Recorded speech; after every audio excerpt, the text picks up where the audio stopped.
Assalamualaikum warahmatullahi wabarakatuh. Perkenalkan, nama saya Sinta Bella dengan NIM 352024-004. Di sini saya akan memberi pendapat tentang mimpi kemakmuran warga Cibelut. Desa Cibelut adalah potret dari desa-desa pendalam di Indonesia yang kaya akan sumber daya alam namun masih terperangkap dalam jerat kemiskinan dan ketertinggalan. Meski desa ini dikelilingi oleh hutan, sungai, dan tanah yang subur, kemakmuran masih menjadi impian yang jauh dari kenyataan. Akses transportasi yang terbatas. Transportasi adalah salah satu masalah paling mendasar di Desa Cibelut. Akses jalan menuju desa ini sangat memprihatinkan. Hanya berupa jalan tanah yang tidak memadai, terutama ketika musim hujan tiba. Jalan yang berlumpur dan licin membuat kendaraan sulit melewatinya, sehingga warga sering terisolasi, terutama saat membutuhkan barang-barang penting atau perawat medis darurat. Hasil tani dan perikanan yang menjadi andalan ekonomi desa seringkali tidak dapat dipasarkan keluar, menyebabkan stagnasi ekonomi yang akurat.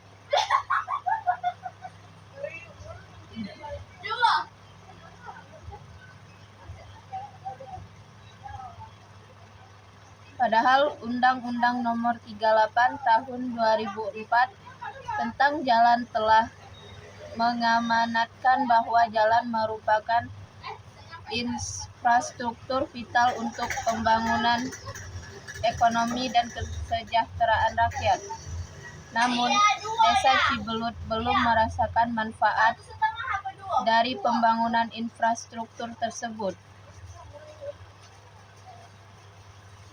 Dengan perbaikan jalan yang memadai, potensi ekonomi desa ini bisa meningkat, menghubungkan mereka dengan pasar dan layanan yang lebih baik di daerah sekitarnya. Infrastruktur dasar yang kurang memadai. Selain transportasi, desa ini juga menghadapi krisis infrastruktur dasar. Sebagian besar rumah di Cibelut masih belum memiliki akses listrik yang stabil, sehingga warga masih menggunakan lampu minyak untuk penerangan. Keterbatasan ini tidak hanya membatasi aktivitas ekonomi warga pada malam hari, tetapi juga mempengaruhi kualitas hidup mereka secara keseluruhan. Lebih parahnya lagi, masalah air bersih menjadi persoalan serius. Banyak warga yang terpaksa menggunakan air sungai yang kualitasnya tidak terjamin, seringkali tercemar oleh limbah dan aktivitas lainnya. Kondisi ini menimbulkan dampak langsung pada kesehatan masyarakat yang sering menderita penyakit akibat konsumsi air yang tidak layak. Undang-Undang Nomor 11 Tahun 1974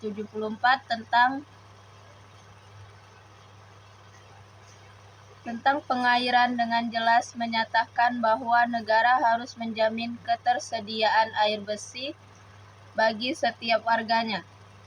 Sayangnya, Desa Cibelut hingga kini belum mendapatkan hak tersebut.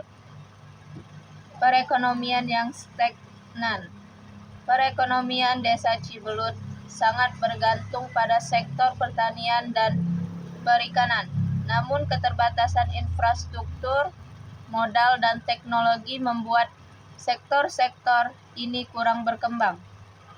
Petani di desa ini masih menggunakan metode tradisional yang kurang efisien, sementara nelayan hanya mengandalkan alat tangkap sederhana. Akibatnya, Produksi mereka seringkali hanya cukup untuk memenuhi kebutuhan harian, tanpa surplus yang bisa dipasarkan ke luar desa. Ketidakadaan akses terhadap teknologi pertanian modern dan pendanaan dari lembaga keuangan formal membuat produktivitas terhenti di titik minimum.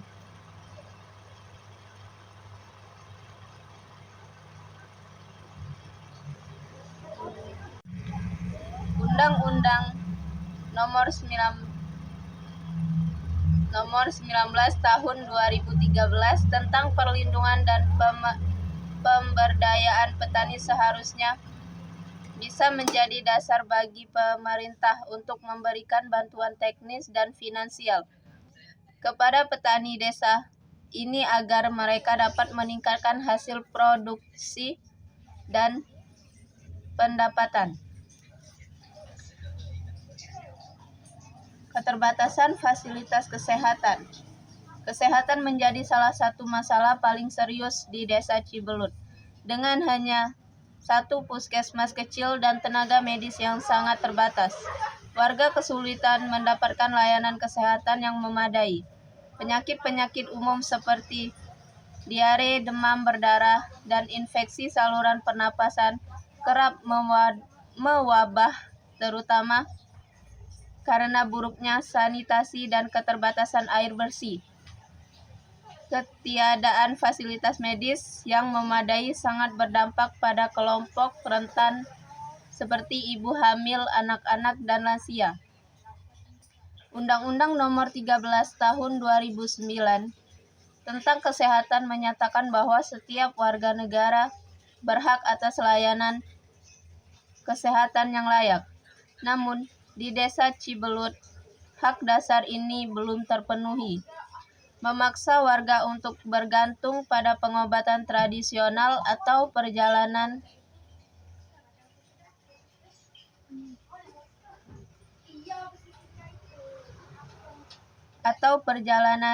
jauh ke rumah sakit besar di luar desa. Keterbatasan pendidikan.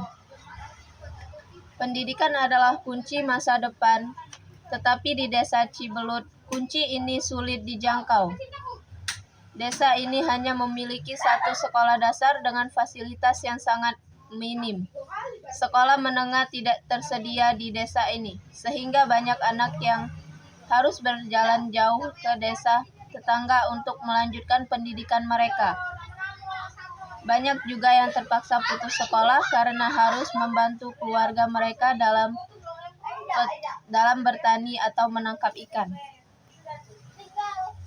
Undang-Undang Nomor 20 Tahun 2003 tentang Sistem Pendidikan Nasional telah menetapkan bahwa setiap anak berhak atas pendidikan yang layak dan merata.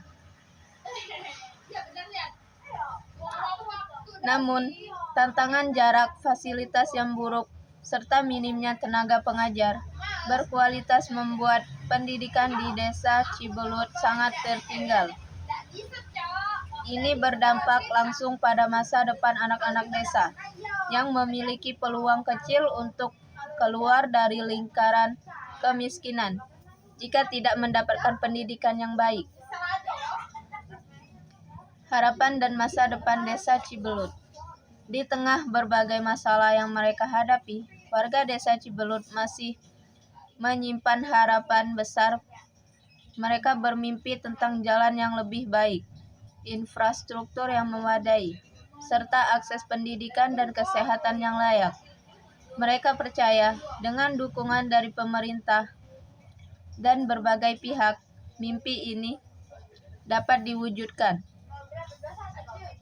Undang-Undang Nomor 6 Tahun 2014 tentang Desa sebenarnya memberi peluang bagi desa-desa seperti Cibelut untuk berkembang dengan mandiri.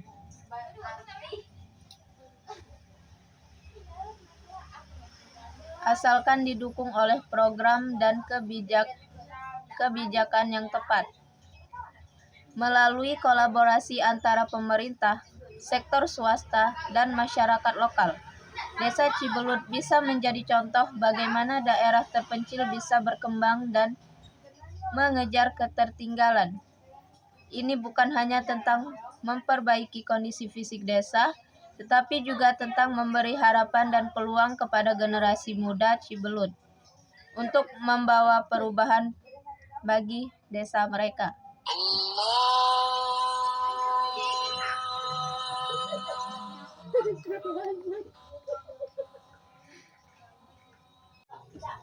Sekian dokumentasi tentang Desa Cibelut. Semoga penjabaran ini memberikan gambaran yang lebih jelas tentang tantangan nyata yang dihadapi dan jalan menuju masa depan yang lebih baik. Sekian dan terima kasih. Itulah pendapat dari saya. Kalau ada kata saya minta maaf. Pada Allah saya mohon ampun. Wabillahi taufiq wal hidayah. Wassalamualaikum warahmatullahi wabarakatuh.